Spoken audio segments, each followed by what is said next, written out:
Assalamualaikum warahmatullahi wabarakatuh.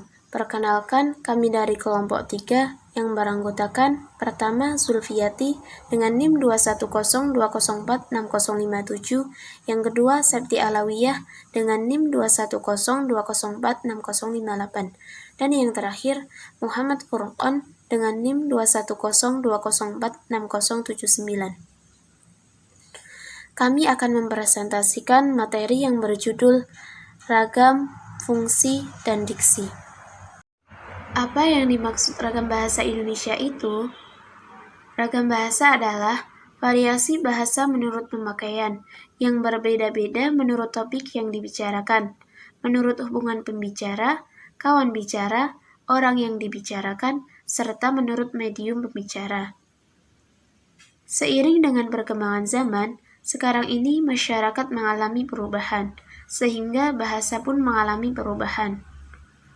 Perubahan itu merubah variasi-variasi bahasa yang dipakai sesuai keperluannya. Dalam hal ini, banyaknya variasi tidak mengurangi fungsi bahasa sebagai alat komunikasi yang efisien. Sehingga dalam bahasa timbul mekanisme untuk memilih variasi tertentu yang cocok untuk keperluan tertentu, yaitu disebut ragam standar. Materi selanjutnya yaitu mengenai pengertian ragam bahasa menurut beberapa ahli. Yang pertama, ragam bahasa menurut Bahman pada tahun 1999 adalah variasi bahasa menurut pemakaian yang berbeda-beda menurut topik yang dibicarakan, menurut hubungan pembicara, kawan bicara, orang yang dibicarakan, serta menurut medium pembicara. Maksud pemakaian yang berbeda-beda contohnya dalam bahasa Jawa untuk berbicara kepada yang lebih tua, maka menggunakan bahasa krama alus atau bahasa Jawa yang lebih halus. Yang kedua yaitu ragam bahasa menurut Dendi Sugono tahun 1999. Dalam ragam bahasa ini, sehubungan dengan pemakaian bahasa Indonesia, timbul dua masalah pokok, yaitu masalah penggunaan bahasa baku dan tidak baku. Dalam situasi resmi, seperti di sekolah, di kantor, atau di dalam pertemuan resmi, menggunakan bahasa baku. Sebaliknya, dalam situasi tidak resmi, seperti di rumah, di taman, ataupun di pasar, kita tidak dituntut menggunakan bahasa baku. Yang ketiga, menurut Fishmanet pada tahun 1968, menurut dia, suatu ragam bahasa, terutama ragam bahasa jurnalistik dan hukum, tidak tertutup kemungkinan untuk menggunakan bentuk kosakata ragam bahasa baku agar dapat menjadi panutan bagi masyarakat pengguna bahasa Indonesia. Dalam hal ini, yang perlu diperhatikan adalah kaidah tentang norma yang berlaku yang berkaitan dengan latar belakang pembicaraan atau situasi pembicaraan, pelaku bicara, dan topik pembicaraan. Maksudnya Fishmanet di sini, ragam bahasa dalam jurnalistik dan hukum menggunakan bahasa baku supaya menjadi panutan bagi masyarakat, namun tetap memperhatikan norma yang berlaku sesuai dengan situasi dalam pembicaraan. Selanjutnya yaitu jenis-jenis ragam bahasa Indonesia. Yang pertama, ragam bahasa Indonesia berdasarkan tempat. Ragam bahasa berdasarkan tempat di sini yaitu berdasarkan daerah, yang biasa disebut dialek atau logat. Contohnya pada kalimat, gue udah baca itu buku. Kalimat ini biasa digunakan oleh ragam bahasa di daerah Jakarta atau biasa disebut bahasa gaul oleh anak muda zaman sekarang. Atau contoh lainnya bisa juga dalam bahasa Jawa dengan kalimat yang sama bisa diubah menjadi aku wis moco buku kui. Yang kedua, berdasarkan penutur. Ragam bahasa berdasarkan penutur dapat dilihat dari sisi pendidikan seseorang. Contohnya perbedaan pelafalan dan pemilihan kata antara orang yang berpendidikan dengan orang yang tidak berpendidikan. Contohnya pada seorang dokter yang menggunakan bahasa baku pada pasiennya berbeda dengan seorang preman yang menggunakan bahasa kasar terhadap orang lain. Selanjutnya yaitu berdasarkan sarana. Ragam bahasa berdasarkan sarana. Yang pertama, ragam bahasa lisan. Ragam bahasa lisan adalah bahan yang dihasilkan alat ucap organ of speech dengan fonem sebagai unsur dasarnya. Ciri-cirinya sebagai berikut. Yang pertama, memerlukan teman bicara. Yang kedua, tergantung situasi, kondisi, ruang, dan waktu. Ketiga, hanya perlu intonasi serta bahasa tubuh. Yang keempat, berlangsung cepat. Kelima, sering dapat berlangsung tanpa alat bantu. Keenam, kesalahan dapat langsung dikoreksi. Tujuh, dapat dibantu dengan gerak tubuh serta mimik wajah. Contohnya ragam bahasa lisan yaitu terdapat 2 orang siswa sedang berbicara dengan santai di kantin pada waktu istirahat. Ragam lisan dibagi menjadi 2, yaitu 1 ragam lisan standar. Contohnya pidato dan ceramah. Yang kedua, ragam lisan non-standar. Contohnya ngobrol biasa. Selanjutnya, ragam bahasa tulis. Ragam bahasa tulis adalah bahasa yang dihasilkan dengan memanfaatkan tulisan dengan huruf sebagai unsur dasarnya. Ciri-cirinya, 1. Tidak memerlukan kehadiran orang lain. Yang kedua, tidak terikat ruang dan waktu. Yang ketiga, kosakata dipilih secara cermat. Keempat, pembentukan kata dilakukan secara sempurna. 5. Kalimat berstruktur lengkap. 6. Paragrafnya lengkap dan padu, berlangsung lambat, dan memerlukan alat bantu. Contoh pada ragam bahasa tulis yaitu seseorang yang mengirimkan surat untuk temannya, jadi menggunakan alat bantu yaitu pulpen dan kertas. Ragam bahasa tulis dapat dibagi menjadi 2. 1. Ragam tulis standar. Ragam tulis standar ini dapat ditemukan dalam buku-buku pelajaran, surat kabar, karya ilmiah, dan lain-lain. Yang kedua, ragam tulis non-standar. Ragam tulis ini terdapat dalam majalah remaja, iklan, atau poster. Yang keempat, ragam bahasa berdasarkan penggunaan. Ragam bahasa berdasarkan penggunaan dapat dibagi menjadi 2. 1. Menurut bidang pemakaiannya. Yang kedua, menurut persoalan berdasarkan suasana penggunaan dipengaruhi oleh sikap penutur sebagai kawan bicara, tulisan, atau sikap penulis terhadap pembawa atau tulisan. Sikap tersebut dapat berupa sikap santai, akrab, maupun resmi. Contohnya, bahasa seorang bawahan ketika melapor kepada atasan. Contoh lainnya yaitu bahasa seorang anak ketika menulis surat untuk ibunya. Fungsi bahasa Indonesia atau kedudukan bahasa Indonesia. Yang pertama, kedudukan bahasa Indonesia sebagai bahasa nasional. Sebagai bahasa nasional, kedudukan bahasa Indonesia yaitu sebagai lambang kebanggaan bangsa, identitas persatuan, alat persatuan bangsa, alat penghubung antar budaya dan antar daerah. Yang kedua, bahasa negara. Bahasa resmi. Fungsi bahasa Indonesia sebagai bahasa resmi negara, bahasa pengantar di lembaga-lembaga pendidikan, bahasa resmi perhubungan tingkat nasional, bahasa resmi penghubungan kebudayaan dan ilmu pengetahuan serta teknologi modern. Yang ketiga, kedudukan bahasa Indonesia sebagai pemersatu masyarakat Indonesia. Bahasa Indonesia digunakan sebagai bahasa untuk berkomunikasi antar masyarakat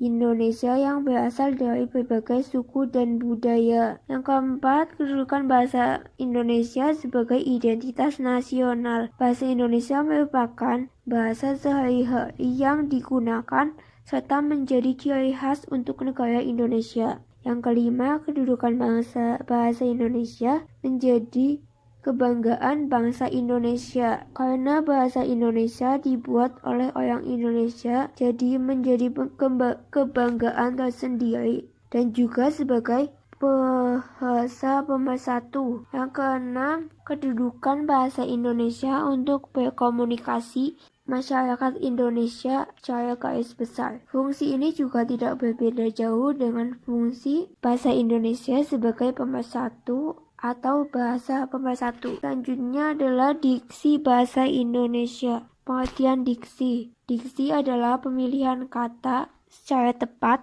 dan sesuai dalam mengungkapkan maksud dan tujuan kepada penyimak atau pembaca, baik secara lisan maupun tulisan. Ketepatan dan kesesuaian sangat penting dalam rangka mengekspresikan maksud dan tujuan. Selain itu, pilihan dan kesesuaian kata yang didukung dengan tanda baca pula yang tepat dapat menimbulkan nada kebahasaan, yaitu sugesti yang terekspresi melalui rangkaian kata yang disertai penekanan mampu menghasilkan daya persuasi yang tinggi. Dengan kata lain, diksi adalah pemakaian kata yang secara tepat dan sesuai dengan tanda baca untuk menghasilkan serangkaian kata yang bisa dipahami oleh orang lain. Tujuan diksi. Yang pertama yaitu mudah dipahami. Pemilihan diksi yang tepat dan selaras akan memudahkan pembaca maupun pendengar lebih mudah memahami arti kata atau makna kalimat yang akan disampaikan. Yang kedua, untuk mendapatkan tujuan. Dengan menggunakan diksi yang tepat, maka peluang untuk mendapatkan tujuan lebih besar. Hal ini karena komunikasi yang berlangsung bisa efektif. Contohnya dalam hal membuat laporan. Pemilihan diksi yang tepat akan membuat skripsi lebih mudah diterima dan dipahami oleh orang lain. Selanjutnya adalah fungsi diksi. Yang pertama, melambangkan ide yang diungkapkan secara verbal. Fungsi diksi di sini adalah sebagai bentuk ide penulis yang disampaikan melalui tulisan. Yang kedua, membentuk wujud ungkapan gagasan yang tepat sehingga menyenangkan penyimak atau pembaca. Fungsi diksi di sini juga menjadi salah satu ungkapan yang membuat pembaca menjadi paham sehingga menyenangkan ketika menyimaknya. Yang ketiga, mewujudkan komunikasi yang berterima. Maksud dalam hal ini, diksi berfungsi untuk menghasilkan komunikasi yang bisa diterima oleh satu sama lain. Yang keempat, menciptakan atmosfer yang kondusif. Dengan adanya penggunaan diksi yang tepat, maka akan menciptakan suasana yang kondusif atau nyaman atau stabil. Yang kelima, menghindari dan mencegah perbedaan persepsi atau interpretasi. Dengan adanya diksi, maka akan menghindari dari mencegah perbedaan pandangan, pendapat, atau kesan yang tidak baik. Yang keenam yaitu mencegah salah pahaman. Dengan adanya diksi yang tepat, maka komunikasi akan berjalan efektif sehingga menghindari kesalahpahaman.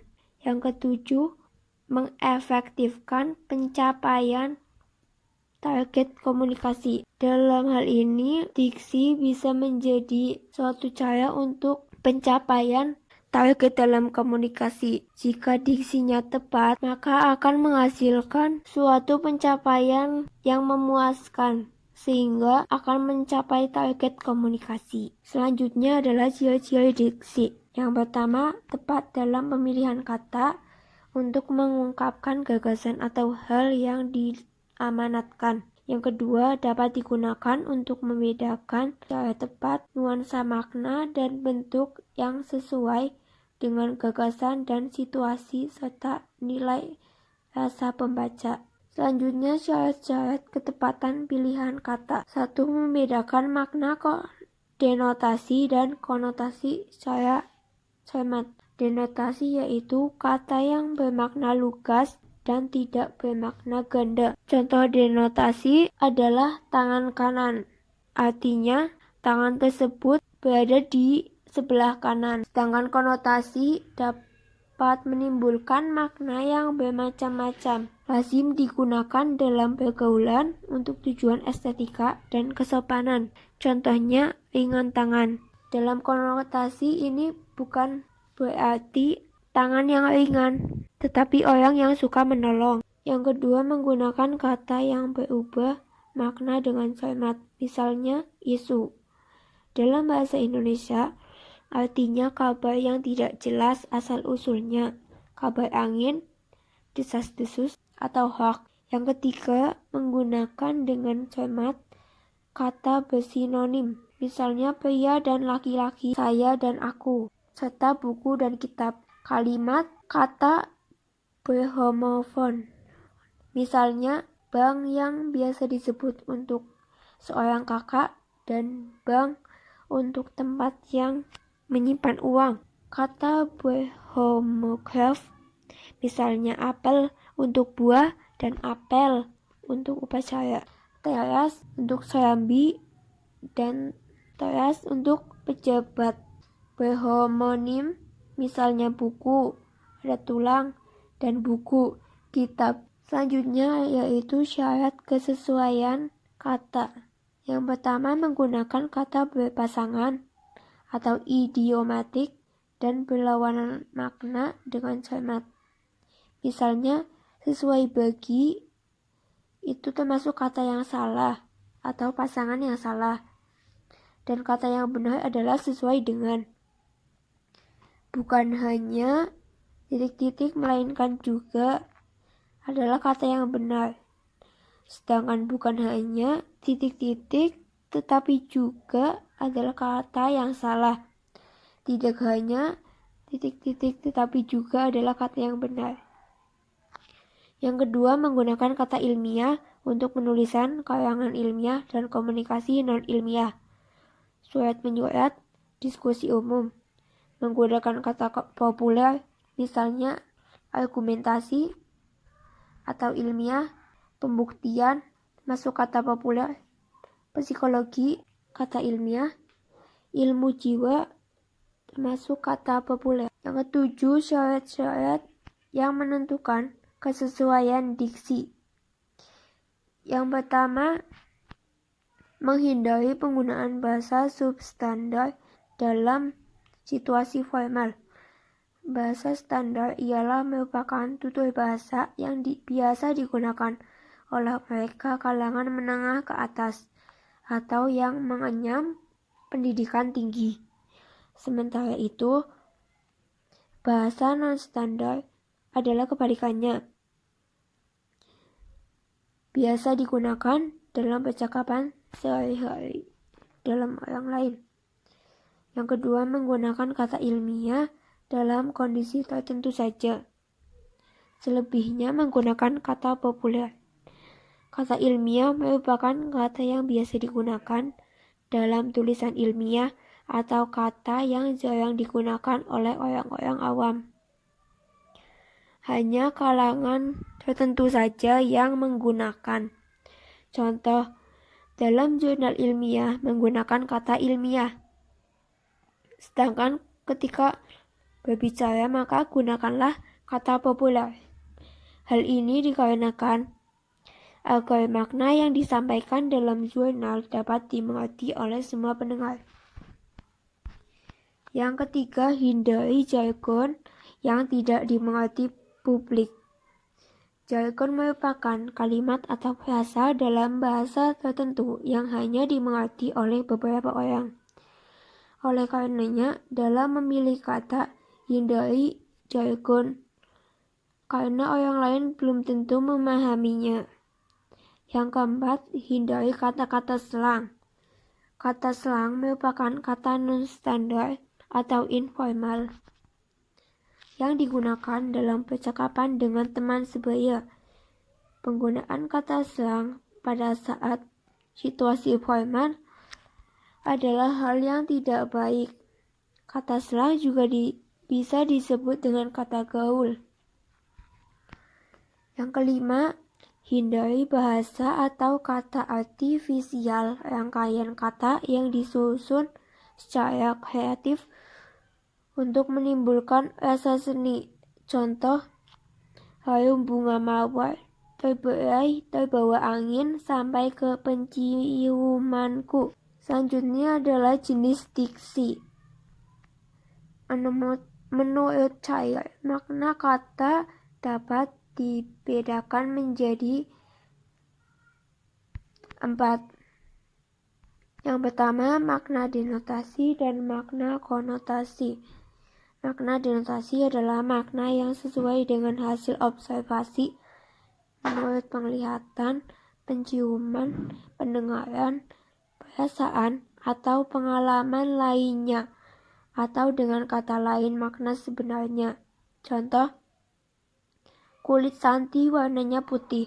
Sedangkan pada makna konotasi adalah makna kiasan atau makna tambahan yang muncul karena nilai rasa.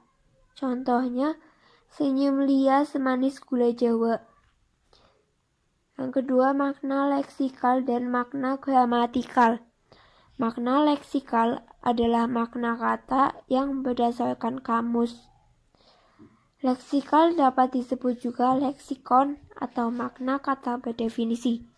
Contohnya, miskin ialah ketika seseorang tidak mampu dan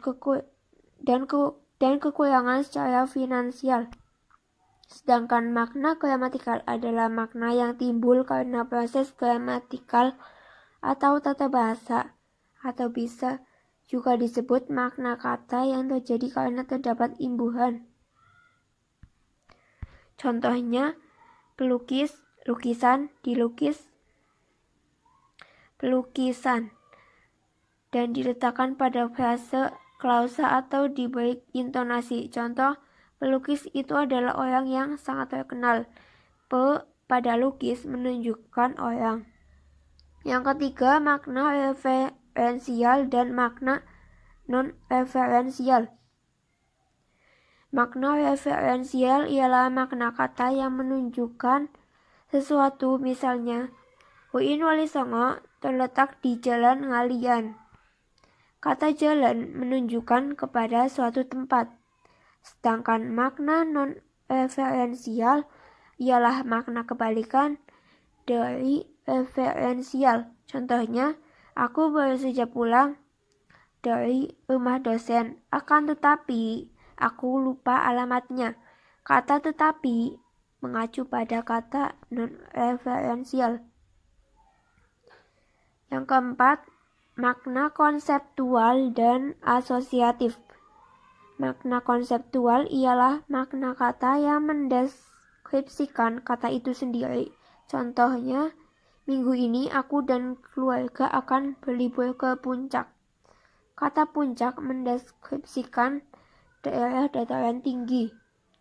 Sedangkan makna asosiatif ialah makna kata yang menunjukkan hubungan terkait dengan makna kata tersebut. Contoh, hati orang itu sangatlah. Kata putih memiliki hubungan dengan bersih dan suci. Demikianlah presentasi dari kelompok kami. Kurang lebihnya mohon maaf. Sekian, terima kasih.